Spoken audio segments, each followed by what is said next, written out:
if there's a fun way to do something or there's a shortcut that's going to help, not hinder something, I find that my brain finds those shortcuts. My brain finds these ways of doing things. It's not necessarily bending the rules, but it's like maybe changing the way I look at the rule to make something work. And I Mhm. just find that that's a plus to me.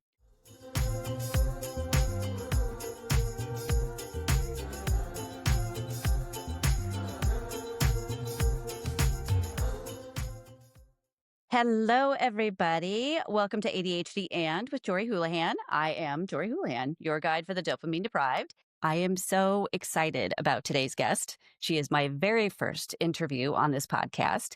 And I'm pretty sure she's sick of me saying this, but she is actually one of the reasons I got assessed. So I owe her a lot. So I want to welcome Gigi Verrey.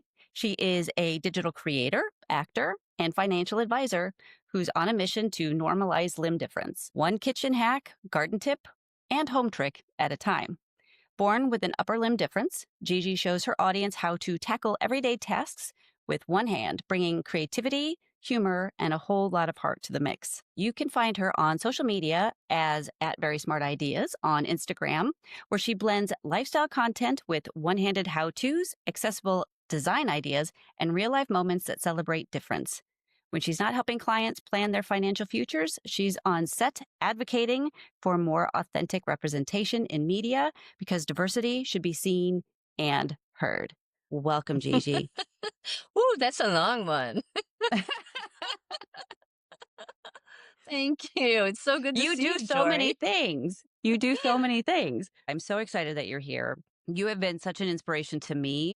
You really understand your brain and you've really learned how to put things together for yourself in a way that's really worked.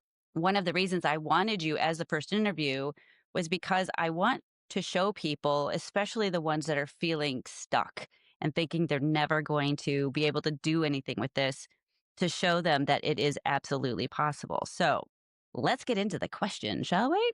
All Okay, right. yeah. You have built a multifaceted career: financial consulting, very smart ideas, limb difference advocacy, and now acting. So, when did you first realize that you experienced the world differently? And how did your ADHD diagnosis shape your work and your life? Yeah, so that is such an interesting question because as a little girl, as a little person, I didn't know. You don't know. You just kind of go through the world, being yourself. And most of us are very active who who have ADD or ADHD. But I always knew I looked at the world differently for sure. And when I wasn't entirely sure, my mom would remind me. She would say, "You're so different. You come on, G's, you do things so differently."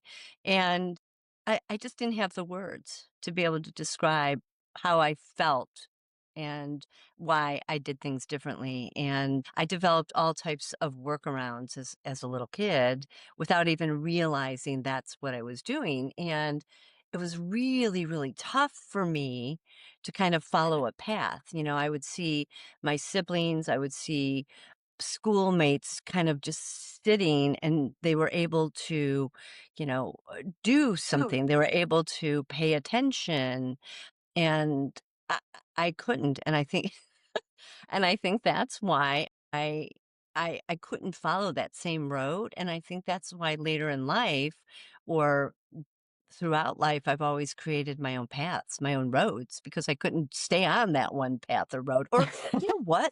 It's not that I couldn't stay on it. I didn't want to stay on it. I would get bored and I would be like, there's a different thing out here. Let's go explore that. Let's check that out. Yeah. Yeah. How So did it yeah, feel when your mom would say that to you? I'm curious. it would make me mad. It was upsetting. I'm like, what do you mean? They'd want to go to McDonald's and I'd be like, I didn't wanna go to McDonald's. I wanted to go to Long John Silver's. They wanted McDonald's, and I wanted fish and chips. I know, I was kind of I've always been a kind of a foodie. I mean, as much as you can call Long John Silver's being a foodie, Foodie. but Yeah. yeah. So, like, things like that, but, it was an odd thing to hear from your mom, you're just so different from it. And I was like, okay, because you don't know what you don't know. Yeah. You just know that something's a little off, or you're different when you're looking at other people and you're seeing how they do things as a child. You just don't have the words to describe it, right? Yes. Yes, exactly. Yeah, I was wondering because I can only imagine, especially when you're really young and just knowing that I was called different and whatever, it's challenging to say the Do least. do you remember how you felt when you were do you I, remember those feelings? Like, I yeah, remember kind of being upset and mad.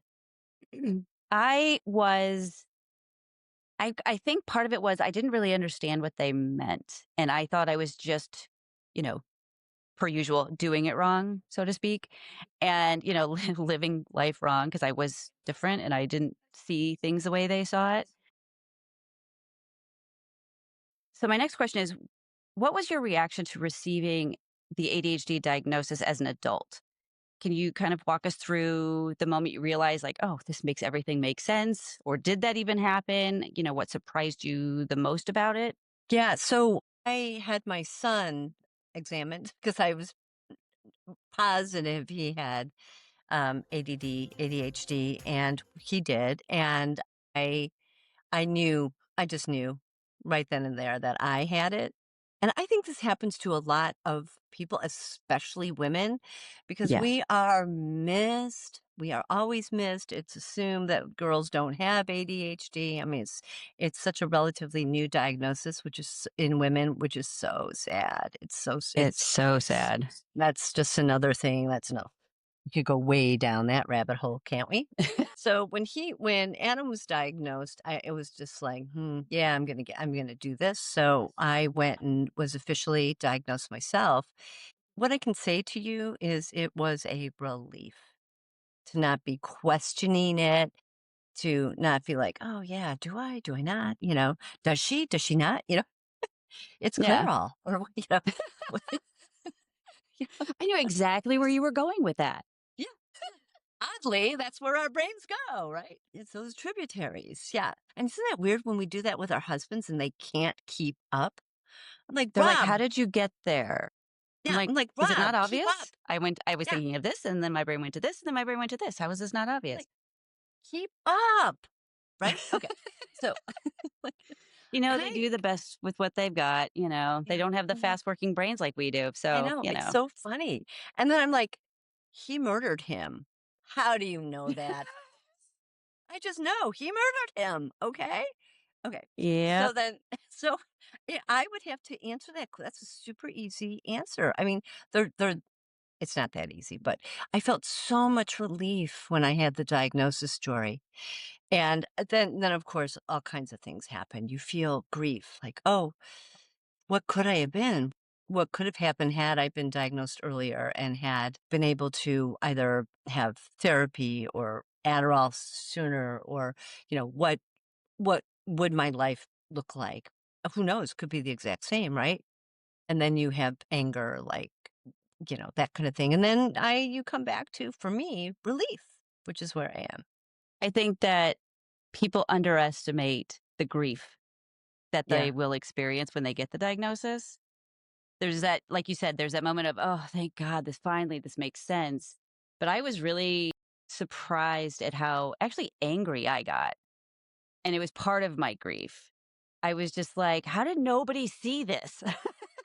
To me now, I'm like, there's all these signs. How did no one see it? Yeah. But, and you had, I think, mentioned it to me, but I wasn't open to hearing it because I had tried to talk to doctors. They said I was fine. So I was just like, okay, I guess I'm fine, whatever. So, but yeah, Yeah. the grief is something that I think surprises people sometimes. Yeah. All right. So Yeah. many women with ADHD describe their strengths as like super skills. In your business ventures and creative pursuits, what ADHD traits have turned out to be assets? Wow.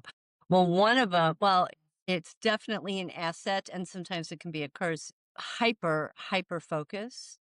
Like when I'm Hmm. working on a financial plan, just like it's a superpower, like hyperfocus. I go through budgets, I go through everything I need to on the financial plans, and then I'm able to like be like, I come up with these great ideas for clients. And I don't want to sound like an ass, but they're lucky to have me because these ideas are really, out of the box. It's out of the box thinking, like certain apps that they can use and certain ways of thinking. If they have intimated that they're nervous about using a budget, I come at it from a different perspective that will help them understand the way that they can be using money as a tool, etc. So that's Hmm. something that I do that I don't believe that other financial advisors do necessarily that I know of. And then it's also that creativity and that deep empathy that comes. A lot of folks don't realize this, but people with ADHD, we tend to have a very deep empathy because we're deep, deep thinkers and we're always criticizing ourselves, right? Oftentimes we're criticizing ourselves for, oh my gosh, I made that mistake, or we're always ruminating in our heads, especially pre-Adderall before like Yeah. sometimes I'll wake up in the morning and I kind of feel like a scrambled egg at times, and then I'll take my Yeah. Adderall and it's like, oh, right? Yeah. And The clouds so, part. yeah, I'm the same human being, it's just a little bit better. So it's definitely that rapid fire thinking. And I am a rapid fire thinker, whether I'm on Adderall or not. But there's so much good. There's so much good that comes with being neurodivergent. If people have said, would you have it any other way? And this is all I know. Yeah. And I'm pretty good with it. Yeah. Yeah. Yeah. I sort of joke there are some days that I would do anything to have a brain other than mine. But then I think about it, I'm like, yeah, no, I'm okay. That was like one day, like Yeah. most Yeah. times it's because, like you said, that's all we know. Right. So what's sad to me is when I get a new client and we're doing an intake, one of the questions I ask them is, what are your strengths? And I have yet to have somebody tell me one. Because usually by the time they come to see me, they're feeling so bad about themselves or so overwhelmed and whatever that they just don't even realize there are strengths. And that's one of the things I try to help them see is we actually have a lot of great strengths. We just don't realize that, like the out of the box thinking. Sometimes that's not always valued in today's society, right? That's the being different part. But this is what creates innovation. This is what creates solutions. Like I tell people all the time, if you're trying to solve a problem with logic and you're not getting anywhere, give it to me because I won't be looking at Yeah. it the same way you are, you know? Mhm. So Very Smart Ideas is a very lively, practical brand. I absolutely love it. You are so good at showing people how to live beautifully in their home with their cooking, but do it in a simple, beautiful way. How would you say your ADHD shows up in the way that you generate, say, your content, manage your routines, or interact with your audience? Yeah, the simplicity is really the power partner in the whole thing. I have always, well, part of it's because my hand, right? So Yeah. my limb difference. So Very Smart Ideas was born out of have wanting to do things simply. And so it's a combination of my hand doing things simply, and the second part of it is having ADHD.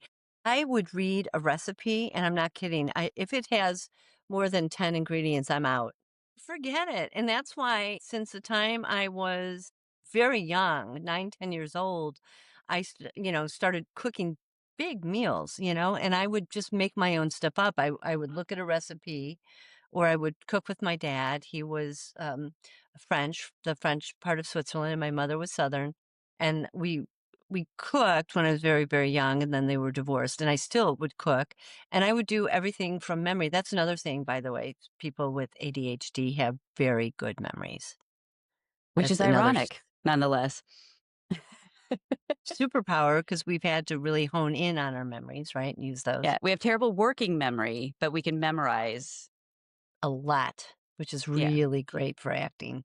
So essentially, the whole thing is really essentials, going back to making things as simple as possible. So it started with taking recipes and getting rid of some of those ingredients that are hard to find, right? So if a recipe, like I would see a recipe in the New York Times and I'd love those recipes, and they were sort of like, "Oh, yes, online, you wanna add this ingredient," and I would take that and I'd be like, "No, you don't. You need parsley. Parsley will work in place of chervil," right? Or something that you can't necessarily find. And and then I would say, "Okay, you don't need this specific type of pepper, but you can use this, and it's delicious." And so that's really where Very Smart Ideas was born because somebody had said to me, "That's a very smart idea." And so that's where that idea came from. And that's where the handle came from. And that's where the website came from and everything else. So that's a Yeah. kind of a long story behind it, but it's really just about making everything simple. You go on social media and you see these gorgeous, these beautiful, like bouquets, and they're stunning. And what you don't see is it took them a day and a half to do the bouquet, and you don't see the mess behind the scenes, and Yeah. you don't see all that. I'm like, you can I'm no, I'm like, "You can" No I'm like, way. "That's not happening. I'm busy, you're busy." So I'll find a beautiful bouquet of, different white flowers, and I'll break them up, and I'll show how you can make something beautiful, but it's simple, and it's beautiful, and it takes you 10 minutes, and it costs you $5, well, $9.95 for a party. So Yeah. that's my deal. That's my gig. Those are my Very Smart Ideas, and I'm sticking to it. And it seems to resonate because people follow me. And if I can do it, you can do it is my whole motto. Exactly.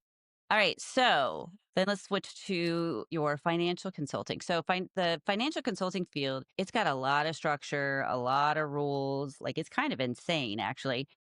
Yeah. What have the what what have been the biggest challenges or unexpected advantages of navigating that environment with an ADHD brain?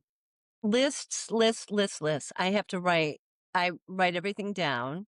The biggest part, so I've been in finance for 32 years and my practice is going strong. I love my clients. That's what keeps me in the game.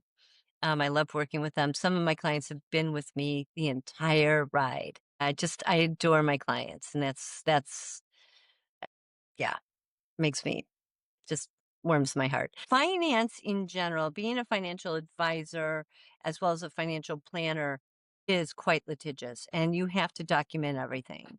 So really, it's just getting into the game and knowing that I have to document everything. And I'll just show you. It's in paper. Honestly, with all the programs and everything we have, it's still in paper.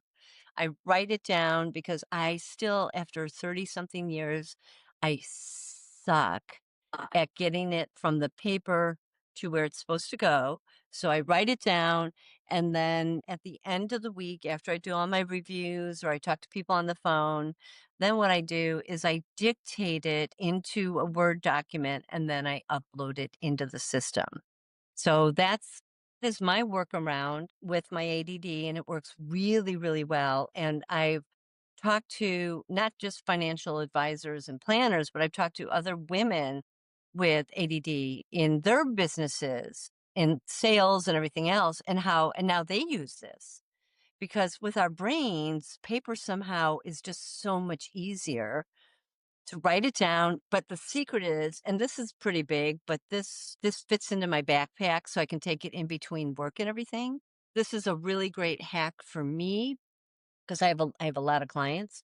But the other hack that I do is I'll use my phone and I'll dictate on my phone because I use dictation a lot, although sometimes it's pretty funny. "I'm so sorry" comes out as "I'm so dirty."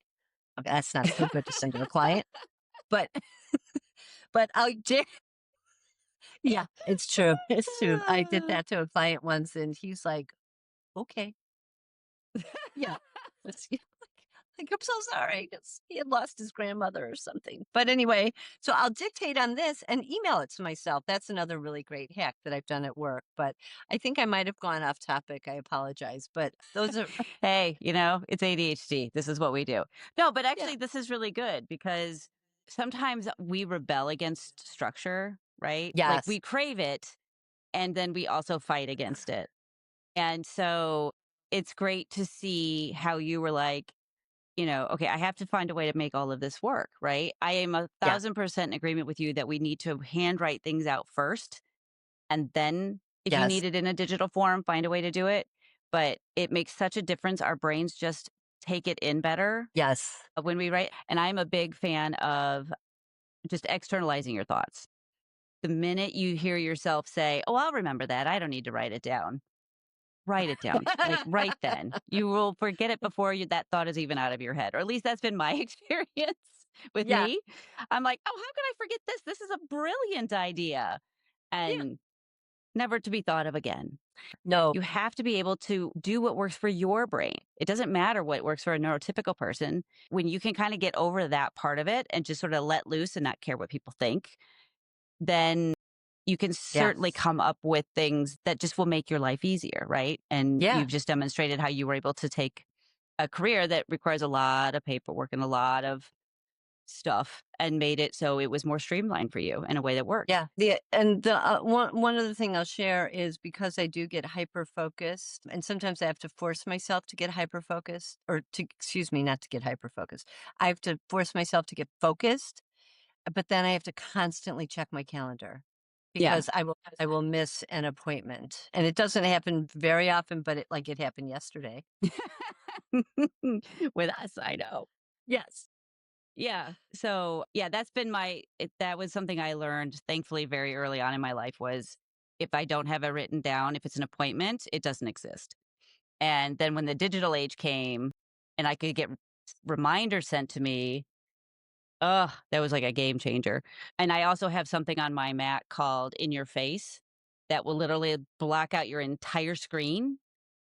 And you can set it so I have it set for like 2 minutes before appointments or something. And so that'll block out your whole screen. They're like, "You have this coming up." And I'm like, "Oh, okay." So I can't like work through the dings and the pings, you know? So Love it. I'll I'll put that link for that in the show notes because that's a good one. Oh, so All right. smart. So what not everyone knows about you is that you are also an inventor, which I love. So, can you share a story about something you created or hacked together because your ADHD brain saw a better way? Yeah, wow, I do a lot of those. It's too long to go into an invention, but what I can do is talk a little bit about very smart ideas and what I do, because a lot of that, those are micro inventions from the standpoint that what I love to do is teach parents how to teach their children how to do everyday tasks with one hand. Because folks, just like those human beings who are neurotypical, they don't necessarily understand how we hack our worlds around us, right? As neurodivergents or yes, right? Yeah. I'm not saying that right. Yes, yes. Okay. Yeah. I just look like a chicken. Um, so and I had a dream about I had a chicken last night that just reminded me, but it was such an odd dream. But anyway, so what what happens is I came up with this idea. I was opening up a can, and usually I'll hold a can against my chest to open it up. And I thought, wait a second. We have a sink, and the sink is under the counter. And I just took the tuna can and I put it in the crease of the sink and held it with my hand and was able to open it up.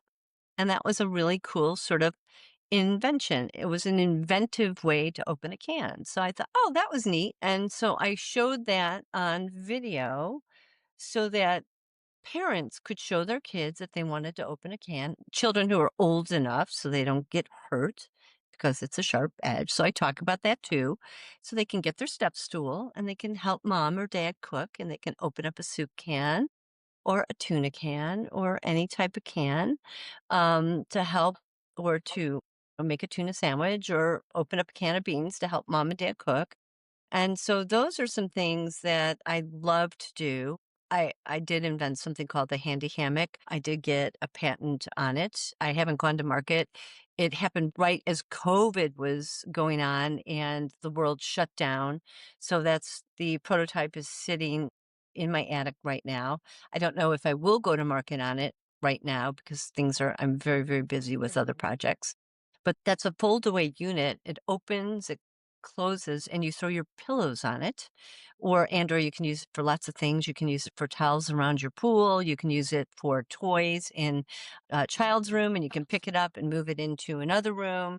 If your child's playing in another room, your toddler, it's pretty cool because it's Velcro, so you can take the cloth part off and wash it and put it back on, and it keeps your pillows. Well, I hate spiders. I'm afraid of spiders. That's where this came from. Oh, yeah. So it keeps your pillows and everything off the floor.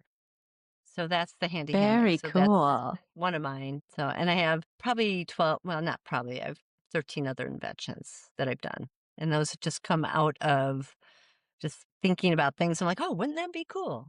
So that's where that comes from. Yeah. And what I Yeah. love is that you don't just think about that and go, "Oh, that would be cool." You actually take action on it, which is great because sometimes we have like ADHD brains, we come up with like a gazillion amazing ideas, but we tend to get overwhelmed by them and then we don't take action on any of them.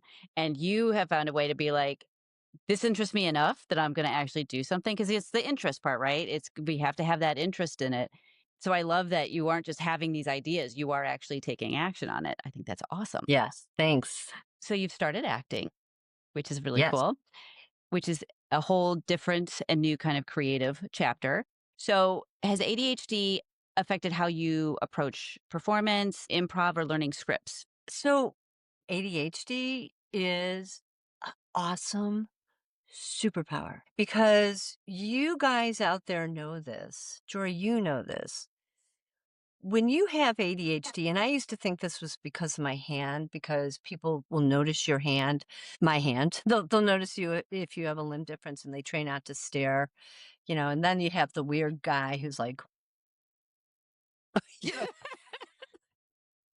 you know, I'm like, yeah, yeah, I was born this way, like, yeah.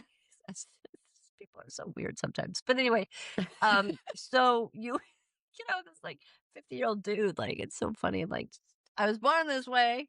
But anyway, where's it going? Oh yeah, yeah. Okay. So it is a superpower because I used to always think that I was hyper aware because of that, right? People noticing my hand and everything, but it's not. It's really ADHD. We are hyper aware of our environments. We're empathetic. We care about people. We notice when people are noticing us. We notice when people are sad. We notice when something odd is going around us. We notice when something's about to happen before anybody else usually does, right? We feel it, Like, I we think. feel Yeah. it, we There's feel just it, we something. into Yeah. it, right? So, Hmm. it's so fascinating, and that really helps my acting. It helps improv, it helps me size up a room, it helps me know when I can take it a little bit further, when I need to step back a little bit, and it also allows me, I think, at times to be a little more silly than the average bear. Yeah, Yeah. and it could also be that I'm just silly. You are silly anyway, which it's like it's one of like my favorite things about you because you can find humor in so many things that other people would be like, "What?" And I just think it's hilarious. I'm like, "I didn't even think of that. That's brilliant." Okay, so can you share a story of when your ADHD nearly derailed a project, but you managed to turn it around or find a workaround? This question was so interesting when I was thinking about it, and I really couldn't think of a specific project that I screwed up. Derailed is so much nicer to say. But I can say that an issue I had for a long, long time, and sometimes when I'm stressed out, I still have, is I interrupt a lot. And I don't do it as much as an older adult, and I, don't do it at all really if I, you know, taking care of myself, I've slept enough, etcetera. But I would interrupt so much, I would interrupt myself interrupting myself, right? Like, it's like, And I know "Geez, what are you exactly what you're saying? I talking don't know about. what I'm saying." Yeah, I would interrupt myself, Eh, it was crazy. And so I think that the interrupting thing is a big deal, and that's really one of the telltale signs of somebody with they interrupt and or they talk a lot without Mhm. taking a breath, and when they don't take a breath, it's like, that's interesting." Yeah, that but so for me, I think the big thing for me is really being cognizant of, not interrupting people, but I don't think there's anything that I really that comes to mind where I'm like, "Ooh," or doing a Homer Simpson, "Ooh," kind of thing Yeah. that comes Yeah. to mind. Yeah. Luckily, Okay. luckily. Okay, so my next question is, so there's a huge number of women who are only now getting diagnosed. I was one of them. I was diagnosed like 4 or 5 years ago now. What do you wish that more people understood about the realities and the misconceptions of being a high achieving woman with ADHD? Yeah, I love this question because people oftentimes assume that women or people with ADHD, women especially, there's no way you can't have ADHD. And I'm like, I'm not. It's almost it's like reverse insulting. I can't describe it, Yeah, but yeah. I don't know how to describe it. But it's It's like, like you're not incompetent enough to have ADHD. It's like, but yet I yeah, have no, it. yeah, What right, am I saying this because I want attention? right. Why am I even telling you something so important about me and you're dismissing it? It's odd. So those of you who might encounter this, please know you're not alone. And you've got Hmm. the Jory support group here, the Jory and Gigi support group if you need. We're we're here for you because I bet dollars to donuts you will experience this because you're all wonderfully competent human beings out there listening to this. So I will say that when I read this, I thought this was such a great all these are wonderful questions, but they assume because you're organized and you're together that you don't have ADHD, and it went unnoticed for so long because as we talked about earlier in this podcast, it doesn't get diagnosed in women until much later or until we force the issue. Hmm. And I think that I was able to invent enough workarounds to get to the place. And of course, Adderall works really well for me. Yeah, me too. Between that and the workarounds, I've really been able to get to this place where I am. So people can say that. They can look at me and say, "You don't have ADD." Well, ask my husband, you know, Yeah. in the morning when all the cabinets are open. Oh, yeah. Yeah. I suspect my husband has ADHD, but I think although he's not diagnosed with this either, but he does have some OCD-ish tendencies. That's And I used to leave perfect. well, he does actually follow through on things because the OCD won't let him not follow through, which is good. But the cabinet doors and drawers thing, I never even thought about it until I lived with him, and he's like, "Why do you do this?" Like, I don't even notice I'm doing it. I don't know. And he was really wanting me to close them. I'm like, "Dude, I've got so much bandwidth in a day. This is what you want me spending it on? All right, if that's up." But now our kids do it. Right. I'm like, "You can't escape it." And Yeah. going But back to when people say, "Well, you can't have that." I think sometimes people forget, and so ironically, a lot of times women forget how much we are taught to mask, how much we're taught to mask yes. what is deemed socially inappropriate or whatever. And so we end up making it unconsciously hard for people to see because we hide things so well because we don't Hmm. want people to think we're not organized, whatever. But it's also like people not knowing what to look for. Teachers, I think, are still looking for boys' symptoms in girls, and they don't realize it looks very different.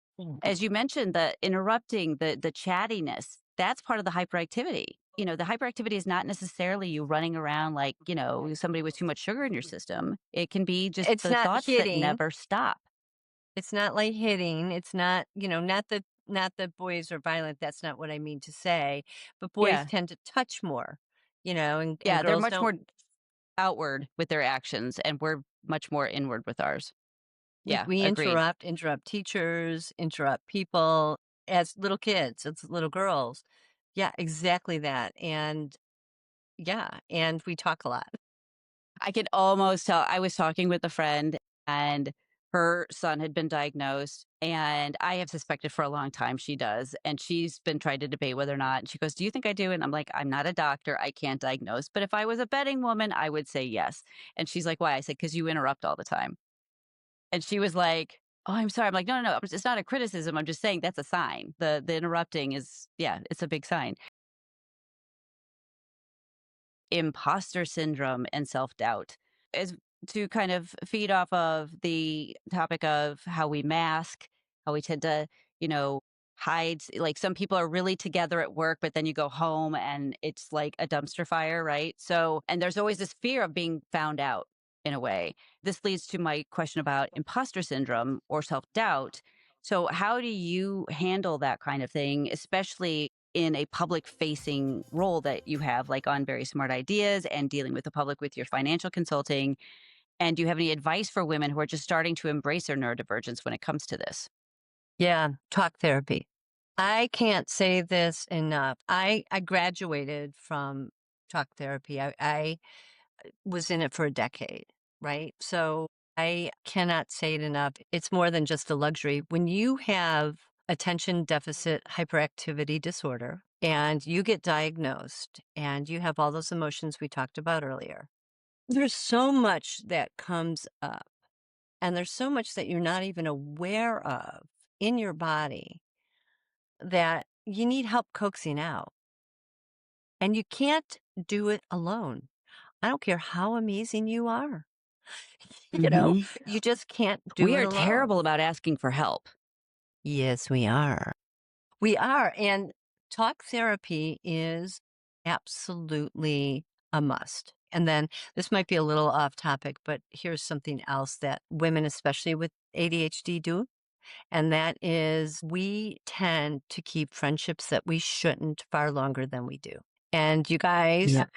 I am probably older than most of you. So pretend I'm your big sister or your mom. Dump that person who is draining you. If you've got that person who is taking, and you're giving, it's time to say goodbye because Yeah. we hold on to friendships much longer than we need to. We don't want to hurt their feelings, but meanwhile, they're draining us, and we don't have time for that, nor do we have the capacity for that. So I know that's a little off topic, Jory. I apologize, but that's something that women with women in general, but women with ADHD, we tend to do. We hold on to that, and it's time to let that go. So I just wanted to share that. No, that's a really good point, and I agree. And that's another area where I feel like we also are kind of a walking contradiction because we stay in friendships or jobs too long that are bad, and then Yes. sometimes we jump ship on ones that are actually really good, but we didn't give it enough time to really, like, sink in, Yes. you know? And it's like, where do you find the balance? Again, talk therapy helps with that too. Yes. Yeah. I think when people can I'm always happy when clients are also seeing a therapist as well as working with me because it helps them to work through a lot of the emotional stuff that comes up when they start the coaching because that's not where my scope is. And I do think it's helpful. And also for people who are like, well, I don't really, I'm not big into talk therapy because not everybody is. There are so many different kinds of therapies out there now. Art therapy is a really nice one, music therapy, equine therapy. There's a lot and a lot of them are covered by insurance now. So don't limit yourself just to talk therapy, but I do agree. A lot of what these are eventually is talk therapy, but they're things that help you to relax enough to Mhm. actually let some stuff out. I think that there's a lot of really great options out there. And I do think that it helps with a lot of this stuff because a topic that's been coming up a lot recently with my clients has been not trusting themselves. And it's because we have spent our whole life being told we were, quote, doing it wrong when we were just doing it the way our brain worked. And we probably still would have come out with the same outcome, if not better, by the way. Better. Y'all missed out because you kept making us do it your way. As a result, we end up finding ourselves like going, oh, I don't know if I should, because we're always so afraid we're going to do it wrong or we're being impulsive or whatever. And that doubt. So I think the therapy can be really helpful to kind of help you navigate that a little bit better. So, can I just say something about that real quick? So, I find that my brain, and I'm sure this is the same with you and everybody listening, I find that my brain loves shortcuts. And it loves to find the fun way to do things. Like, Yeah. even in, like, financial planning, which may not sound fun, like, if there's a fun way to do something or there's a shortcut that's gonna help, not hinder something, I find that my brain finds those shortcuts. My brain finds these ways of doing things. It's not necessarily bending the rules, but it's like maybe changing the way I look at the rule to make something work. And I Mhm. just find that that's a plus to me. That's such a cool big plus to me. And I think that's why, yeah, I also, yeah, I think that's, just something I wanted to share. Yeah. That's all. No, I think That that's is great. all. I tend to be too much of a rule follower on things I shouldn't necessarily be a rule follower on, like things that there is leeway, but I'm always so afraid of getting in trouble, so to speak, that like Oh, physically hurts when that happens to me. It's like weird. But anyway, I love that you have found a way to do that and not feel that way because I would love to be able to do that myself. A couple more questions and then we're going to have a speed round. So, first question. What is something that you wish you could tell your younger self about success, career pivots, or living with ADHD that might help our listeners? unique is good. Hmm. Comparisons are dangerous. And everything happens for a reason. Everything happens for a reason. Again, just going to repeat myself. If somebody is draining your mojo, dump them. Yeah. That's what I would tell my Agreed. younger sense. I would tell my younger self that. You know what? That person who is supposed to be your best, one of your best friends who's talking behind your back and somebody says something, listen to your intuition. Women with ADHD, we have incredible intuition. I would tell my younger self to listen to my intuition daily. That's the one piece of advice one major piece of advice I would give myself. That is a really good one. And that I think is where a lot of the issues with self trust is because we feel it and we don't act on it. And sometimes we go, oh, I should have listened to that, but that self doubt, it really can have a stranglehold on that. And you're totally right. We need to listen to that a lot more. All right. So you have built a community both online and offline.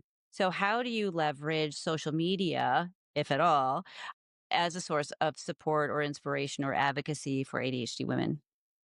So this is so interesting when I read this question. So it's been hard for me lately. I wear my feelings on my sleeve right here. And it's been hard for me to be on social media lately, even though, in fact, I haven't really posted lately. And I just want to talk about that for a sec, because it's hard for me to see what's going on in our country. And I'm just such a deep feeling human being, which again is another trait of folks with ADHD, as all y'all know that out there. That was just my mom coming out. All y'all, the southern Oh, part of her. y'all. All y'all. All y'all here in Northern Illinois. So it's hard that kind of aspect of it's hard for me right now. But in terms of advocacy, of course, I follow Jory Houlihan and I love what you do. And I do share your posts with as many women as I can, and I repost all the time because what Thank you're you. doing, of course, and what you're doing as an advocate for women with ADHD is mind blowing. It's excellent, and it's cathartic for people, right? So that's some of the things that I do, but in general, lately I have been off it, and Very Smart Ideas was born out of a need for me to share different ideas for people literally around the world, parents of kids with limb differences, teaching them what to do. But I am actually going to go from Very Smart Ideas to my own name. I'm going to go to Gigi Verrey because social media, for those of you who don't know, for creators, there's this set of rules that are really strict behind the scenes that you guys don't know necessarily. And if you don't post a certain way, then they don't show your posts, your reels to people. And I'm just sick of it. I'm just sick of it. I have Yeah. like 18,000 followers. And at one time I had many more and they take followers away or people stop following or they stop showing your reels. So anyway, without sounding like a crybaby, I decided I decided that I'm going to go back to my name and I'm just going to be my silly self. And I'm going to post more about what it's like being a 60 something person. I just told you how old I am. You know, I'm gonna post. I'm kidding. I don't care. Everybody knows how old I am. I'm gonna post about that. I'm gonna post about ideas, and I'm not gonna worry about the algorithms or logistics or any of that. So that I know that's kind of a long-winded answer, but in terms of being an advocate and support and inspiration, I hope I'm doing that by going back to my name and getting more authentic, kind of going back to my roots, going back to really who I am and just sharing what it's like and hopefully giving perspectives that other women can learn from. I love it. I love it. Yeah, we have to be careful with the social media stuff because you can go down rabbit holes. And because we are so empathetic and deep feeling, and it can really like wreak havoc. You can end up really depressed, anxious. So it is really important to find ways to Yeah. limit it. And it's Yeah. hard when you have businesses that are rooted online. Like mine is also a lot online, and I Yeah. have to take breaks because it gets to be Yeah. too much. So well, it's not just me. Okay. It is now the rapid fire round. So I'm going to ask you some questions, answer them as quickly and whatever comes off the top of your head as you can. All right. Number one, what is the most ADHD friendly recipe or hack you've ever shared? Okay, this hack's so much fun. It is cutting cherry tomatoes. You take 2 deli lids, you put them so that the rims are on the inside. You put your cherry tomatoes or grapes within the lid. You put the other lid on top, and then you slice the knife through it, and shazam, you have like 40 halves of a tomato within seconds. I know, That brilliant. is so smart. All right. What is the last impulse buy you made and did you regret it? I'm not a big shopper, believe it or not, but I do overbuy food, but then I am a weirdo, so I return my food if I buy too much of something, unless it not produce, but yeah. Yeah, I'm terrible about returning things. That's the ADHD tax for me. All right. If you could play any role in a movie, who would it be? It would be a cop because that's the opposite of who I am. Like, I would never own a gun, but it would be kinda cool.